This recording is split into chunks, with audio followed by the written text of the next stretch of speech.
So, Alabama recruiting is an absolute machine. If you're a college football fan or someone that keeps up with college football recruiting at any degree, this is probably a fact you're all too familiar with. But that doesn't diminish how impressive it is what Alabama does on a year in and year out basis. And for the second time this week, we're sitting here talking about the Tide walking into a recruiting battle where there is a clear leader, and yet the Crimson Tide come out on top.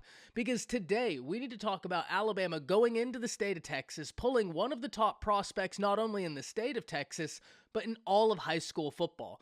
Four-star wide receiver, top 100 player overall, Jalen Hale out of Longview, Texas. Today, we need to break down why this is such a big deal, what Jalen Hale brings to the table, and why Alabama recruiting is an absolute machine. Before we can, as always, though, y'all know the drill.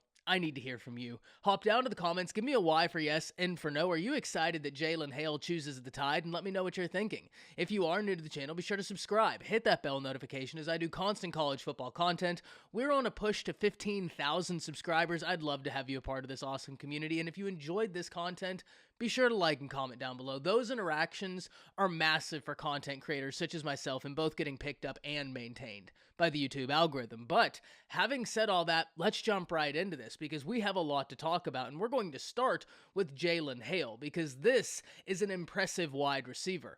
Jalen Hale stands 6'1", around 185 pounds, but he's also been measured in at a little over 6'1". So what we do know about Hale is that he has got a tremendous frame for someone who's in his senior year of high school. And on top of that, he's a three-sport athlete. He played basketball, he plays football, and he's excelled in track. As a sophomore in high school, he recorded a 22.68 200-meter dash, something that he's surely improved upon since then, but even if it was just a 22.68 as a senior, at 6'1", 6'2", 180 plus pounds, you love that type of long speed and an athlete that has the frame Jalen Hale carries. Because this is someone that once you get him into a college strength and conditioning room, I think he's really going to flourish, and I don't think it's going to diminish any of his athleticism. Because whenever we actually turn on the film and start talking about what Jalen Hale does well, there's no shortage. First and foremost, if there's a jump ball, he is elite at locating the jump ball and coming down with the jump ball. He is very strong at the point of attack whenever he needs to go and get a football. And on top of that, he's got an elite understanding of how to use his body to shield defenders so that he has the best opportunity at being the only one to be able to make a catch. Several times I saw him use his back to almost box out a defender so that the ball would just come right over his shoulder, and he was the only one that ever really had a chance at it. That, from someone who was a junior in high school when he was doing that, is something you love to see, especially in these bigger framed wide receivers that you're going to have on the outside. And especially when we look at what Crimson Tide wide receiver room currently has, where there's no shortage of slot guys that I think are going to be tremendously talented. Getting a guy such as Jalen Hale to put on the outside where you can have as much confidence as I think he commands is something that's a massive win for Alabama and something that really can't be understated.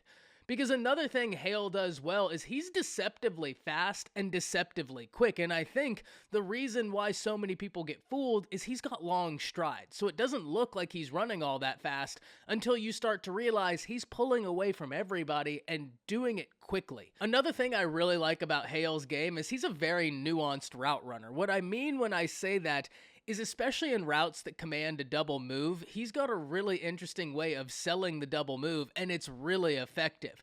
But he has these little intricacies that he uses within his route running that really allow him to gain separation. Without even using his frame, his size, his speed, and his acceleration, just the little intricacies he brings in his route running allow him to generate separation. This is someone that when he gets in a college room, I think is going to just boom. This is a huge win for Alabama, and especially when we look at the totality of circumstances, because the Texas Longhorns were long thought to be the team to beat, and especially when Texas this offseason brings in Brennan Marion, the former wide receiver coach for Pittsburgh, and now when we watch Texas's offense, those wide receivers are eating on a week in and week out basis, and it is just so unfortunate that Quinn Ewers sustained the injury he did, because I was really excited to see what this offense looked like with Quinn, and especially the few glimpses we got. future seems to be very bright. But because of that, because of the presence of Steve Sarkisian in Austin, because of the presence of Brennan Marion in Austin, you couldn't count out the Texas Longhorns. Jalen Hale is a Texas kid. He's got friends that are in the Texas Longhorns class right now, and Texas has an offensive-minded head coach and a wide receiver coach that is going to be a name to watch within college football. You can bet your bottom dollar on that. But this, in my opinion, is what really separates Alabama recruiting and what makes them an absolute machine. Because this is the second time this week that Alabama has walked into the state of Texas and exited with a win in battles where there was another team that was long thought to be the favorite. Earlier this week, Alabama was able to successfully get in Jordan Renaud from the state of Texas in a battle where Oklahoma looked to be the clear favorite for quite some time. So much so that many Oklahoma fans were already considering Renaud to be a lock to the Oklahoma Sooners from the summer. That was a battle where Jay Valai was once at Alabama, moved from Alabama to Oklahoma, giving Oklahoma tremendous familiarity with Jordan Renaud. And it was a situation where Alabama had to make up ground, but they did so successfully, really highlighting one of the things I always talk about. You can never count out the Alabama Crimson Tide, not only on the football field, but especially in recruiting.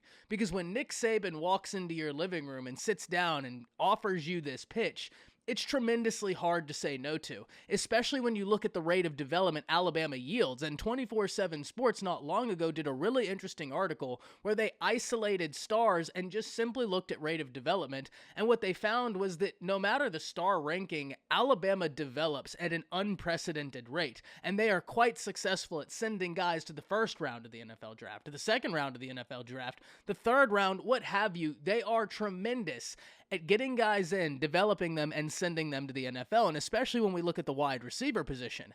Alabama's the only institution in NCAA history to send 2 wide receivers to the first round of the NFL draft in back-to-back years, and had John Mechie not gotten hurt last year, given the fact that he was injured, was still a high second-round pick. If he would have finished that year healthy, he'd have been over a 1,000-yard wide receiver, and he would have been another first-round pick, which means Alabama would have gone 3 straight years fielding 2 first-round wide receivers, something that's never been done before. So Alabama develops at an extremely high rate, something we know, but especially at the wide receiver position, which might surprise some people. Now, that being said, Steve Sarkisian is someone who I think will right a lot of the wrongs in Texas's development. Because right now, if you're asking me what's one thing Texas has got to improve on, in my opinion, development has got to be at the forefront of that conversation. Because if Texas can improve upon the development, they're going to be able to recruit at a more consistent basis. They're going to be able to get guys in at a more consistent basis. And I know there are some of you sitting there saying, but Texas always recruits well. It's about recruiting correctly, something Steve Sarkisian and this staff have done quite well to their credit. I talk about all the time that your recruiting classes have to have cohesion, something that they saw.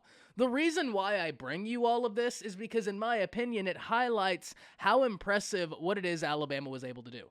We've seen Texas already look like a very sure offense when everybody is healthy, or at least the guys who were going to be a go week 1 were healthy. But I bring you that because Texas is in a situation where Steve Sarkisian is the offensive-minded head coach of the group. Sure, Jalen Hale was including Texas A&M, and we surely can't say Jimbo Fisher is a bad coach, but if we're talking offensive prowess, Steve Sarkisian versus Jimbo Fisher, well, there really isn't a conversation to be had here. On top of that, you have Brennan Marion, and even then, Alabama was able to walk into another state, the state of Texas, in a battle where there was another team leading the charge in the Texas Longhorns, and they're still able to come out successful on the other end. That, to me, highlights what makes Alabama so scary, so special on the recruiting trail and during the season, that you can never count them out. And in my opinion, this kind of goes to show us that until they get knocked off, they're still the standard in college football. Hop down to the comments. Let me know what you're thinking about this, because I think this is a tremendous win for the Crimson Tide. That's it. See ya.